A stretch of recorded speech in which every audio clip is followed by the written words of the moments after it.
I did this video for you. It's called The First Step to Stopping Your Breakup. And I did this because I really want to help and give you some direction, because I know this is such an emotionally trying time. It's easy to make mistakes. Because I've been there before, and I've helped folks that have been here, and you wake up in the morning. You just don't want to wake up. You just don't even want to roll out of bed, and everything on the radio, every song reminds you of your ex. You go to work and you drive by all the places you used to eat and used to go to, and it's so tough to not do the wrong things because we're so emotional. So this is the purpose of the video, and I sure hope it helps you out. Oh, please keep in mind that technologically wise, I'm just a normal, everyday, average kind of guy. So please forgive me if I make a whole bunch of boo-boos and mistakes here. The very first thing, you may be past this point, but you don't want to panic. It's the very worst thing you can do. If you've already panicked in that, we're going to talk about that here in a minute. When you completely flip out and have an emotional breakdown, it only confirms their decision to break up with you. And, of course, it pushes them farther away. If you're being clingy, if you're just demanding they spend more time with you, you're demanding they talk with you about this, it just pushes them farther away. Now, here's some signs of panic. If you've done this or had this done to you, you'll immediately recognize it. I call it text message terrorism. And, it's basically just sending a barrage of text messages trying to stay in this person's life and trying to, get back together with them, and just trying to find out exactly what happened.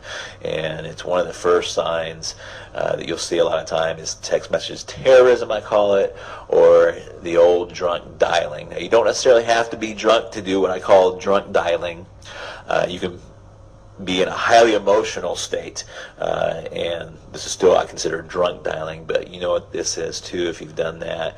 It's just calling over and over and over again, especially if you're getting the voicemail, and you want to basically professing your undying love or how much you're sorry for what you did. None of this helps.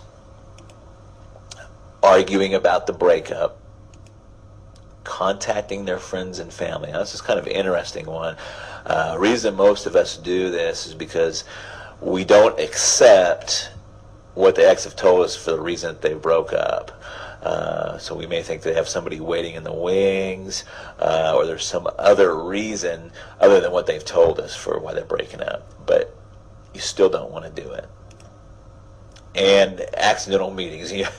These don't really fool your ex, and they're not accidental. So another thing you don't want to do. So if you don't want to do all those things, what should you do? And this is really tough because you want to it's counterintuitive. What you should do is counterintuitive and opposite of your feelings.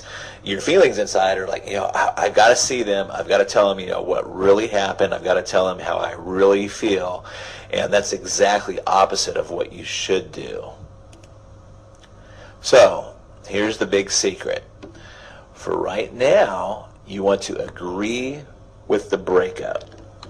That's right, you just calm, you're cool, and you agree with the breakup. Again, that's calm, and you're cool and okay with it.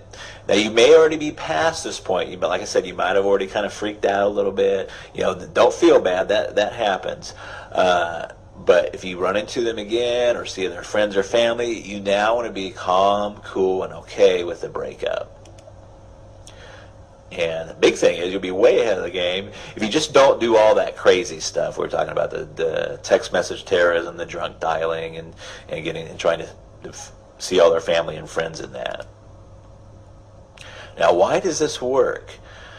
Well, it works for a lot of very powerful psychological reasons. I'm just going to talk about a couple. And I can't remember if it was my father or my grandfather that introduced me to this phrase, but it's so true through life. It's the hungry dog doesn't get fed. If you just imagine for a moment, you hear some scratching on your front door, and you open the door, and it's some mangy dog with his ribs sticking out, and you can tell he's starving to death. But your first instinct is to get him out, to get him away from your doorstep. Now, if you open that door and it's a well-groomed dog, you tell he's fed, he's got a collar, he belongs to somebody, and you treat that dog a lot better than you treat the dog that's kind of showed up on your doorstep hungry, if you will. Now, their main psychological reason, and please burn this into your head or memory, write it down, is people want what they can't have. This is so true. Whether it's the jobs, when is it hardest to get a job? When you don't have a job. It's easy to get a job when you already have one. The same is true with money and credit. They loan money to people that don't need the money all the time. When you have no credit, it's almost impossible to get any credit. And the same things hold true with love and attention. So, if you've blown it, it's okay. Is there still a chance? You betcha. And here's what you